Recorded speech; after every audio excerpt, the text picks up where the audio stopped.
You're listening to TurkishSoccer.com's Turkish Football Podcast. Hello, everyone. My name is Ahmet Bob Turgut. Welcome to a brand new season of Turkish Football and Turkish Super Lig Podcast. Next 15 minutes, we'll try to wrap what happened with the transfer season, and we'll talk about the first weekend coming up starting this Friday. So get ready for full-packed podcast.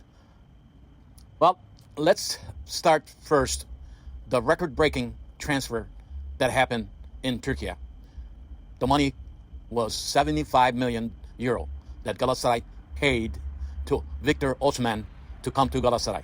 He was on a loan deal from Napoli to Galatasaray last season. He was the leading goal scorer for Galatasaray when they won the championship last season with 26 goals in the league scoring, and that is why the Victor Osimhen was a hot topic in the transfer season. You probably heard me saying that it was going to be very tough for Victor Osimhen to stay with Galatasaray because Chelsea, Manchester United, other England teams, even Al Hilal wanted to get him. The price tag was between 75 million and 100 million euros. Galatasaray came up with this deal, $75 million, and signed a 4-year contract, actually 75 million euros, signed a 4-year contract with Victor Osimhen. That is the biggest transfer that ever any team paid in the Turkish Super League so far. I don't know how Galatasaray team managed this kind of money. I know there's a lot of sponsors that paid Galatasaray this money. But the thing is, they will be paying. They paid 35 million euro upfront, actually 40 million euro upfront. The second payment, 35 million euro, will be paid in 1 year. As far as Victor Osimhen getting salary, it will be 15 plus $6 million. So you're looking at over $20 million a year, and with 4 years guaranteed, the contract for Victor Osimhen is going to be right around 200 million euros by the time he finishes at the end of 4 years. That is the biggest transfers that happened with any team. Now, Galatasaray has sold, as you know, they were the training center, they sold that to a company. They will build houses there. They got some upfront cash, some like 50 million euros, and they will have shares on each apartments they sell. And also the sponsors help Galatasaray to get this deal.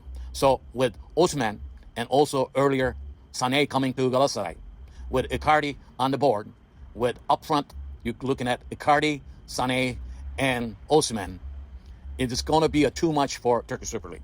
But Galatasaray did not do good in the last Champions League match. They will go directly to the Champions League this season, starting in September. So let's hope all this big money that paid to these players, Sané, Icardi, and Osimhen, and they still need a goalkeeper and a defender and also number 10 if they want to be a very good team in the Champions League. Let's hope that they do good and represent Turkey in the Champions League. It is going to be excited to watch Galatasaray with these high price tag players. Now, the competition in the Turkish Super League, there shouldn't be any question because Galatasaray will be going for their 4th straight title when 2025-26 Turkish Super League kicks off this Friday. Galatasaray finished 11 points clear of Fenerbahçe in the final table last season. Former Manchester United managers Jose Mourinho and Ole Gunnar Solskjaer, Fenerbahçe and Besiktas bosses, will be chasing Gala, while there be a little hope for Trabzonspor to make their presence felt again, if it's possible. So, right off the bat, Galatasaray looks like they're going to be most favorite team to capture the title this season. Look at to win outright of the Turkish champions right now. It's 8-11 Galatasaray, Fenerbahçe 6-4, Besiktas 9-1, Trabzonspor 25-1.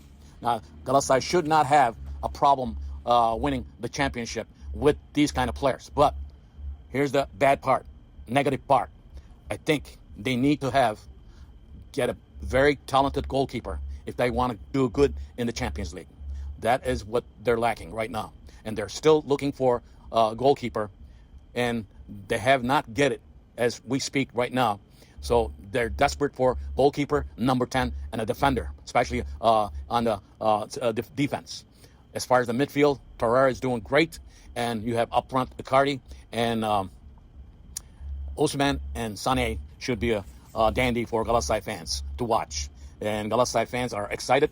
And we'll see what happens. As far as Fenerbahçe in the transfer season got John Duran, Nelson Semedo, and Milan Skriniar came back to Fenerbahçe. And also they have 23-year-old player Archie Brown. Besiktas, well, what could we say about Besiktas after losing their first match and then eliminated by Europa League? They're in the Conference League now. They transferred Tammy Abraham, David Jozek, and Orkun Kökçü. Orkun Kökçü came from Benfica. They had a very outstanding celebration, the signing ceremony for Orkun Kökçü. 40,000 Besiktas fans showed up there. But after that match that they lost in the Europa League match, that's not very good. In the first leg of the match, they lost it with a huge score, and then second match they went on again 2-0. Now they're going to be playing their Conference League match this coming Thursday before the league starts against St. Patrick's Irish team, and we'll see what happens. So it is going to be tough for Besiktas. There's a lot of chaos. I think Coach Ole is under the gun. We might see a brand new coach if things don't go well. And as far as the Trabzonspor has been very quiet. They have got their striker Onaçu back, and Fenerbahçe will play their third qualifying round match in the to go to Champions League this Wednesday on August 6th against Feyenoord. Feyenoord, they will travel to Holland first. The first match will be happening on Wednesday, the August 6th. The second leg match will be happening in Istanbul on 9th of August, on Tuesday. But we might not see Fenerbahçe playing their first match in the Turkish Super Lig this weekend. We haven't. The Turkish Football Federation hasn't decided that, and we'll see what happens. As far as the other team that plays in the Conference League, Başakşehir will play their second match, and they will play against Vikings, Norway team on August 7th, also the first leg match. So good luck to all these teams that will play in the European competitions. Galatasaray doesn't play until September in the Champions League. So before the week starts on Friday, we'll see Başakşehir, Besiktas, and Fenerbahçe will play their European competition matches. Now, the week one will start on Friday with Galatasaray traveling to Gaziantep. We might not see Osimhen or Icardi up front this game because they're probably not ready. So look for Gaziantep to at least get a tie here. But I think with the talented players Galatasaray has, should not have any problem in Gaziantep. That's the only match on Friday that we see. On Saturday, there are three matches. Samsunspor will be against the newcomer of the team this season. Gençler Birliği from Ankara will play in Samsun. And Fenerbahçe Alanya match will be happening on Saturday, but I think the decision hasn't been made, but we might not see this match played. It might be postponed. The last match on Saturday, it will be happening in Antalya. Antalyaspor will host Kasımpaşa.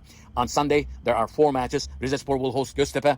Eyüpspor will host Konyaspor. Kayserispor will host Beşiktaş. And Fatih Karagümrük will host Başakşehir. And on Monday, the last match of the weekend, the first week, Trabzonspor will be at home against the newcomer Kocaelispor. So there are three teams that is new this season in the league. Kocaelispor, as you know, as I told you, Fatih Karagümrük is back, and Gençler Birliği is also back after a long time in the Turkish Super League.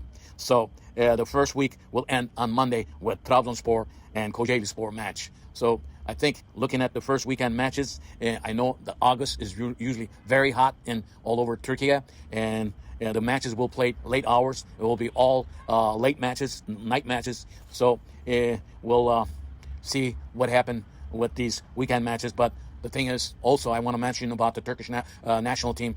They have very important matches coming in the September and October for qualifications for World Cup 2026, which will be happening in the North America in the next year in June, July. So get ready for that national team matches. It is very important for Turkey to qualify for this World Cup with these talented players. One last note.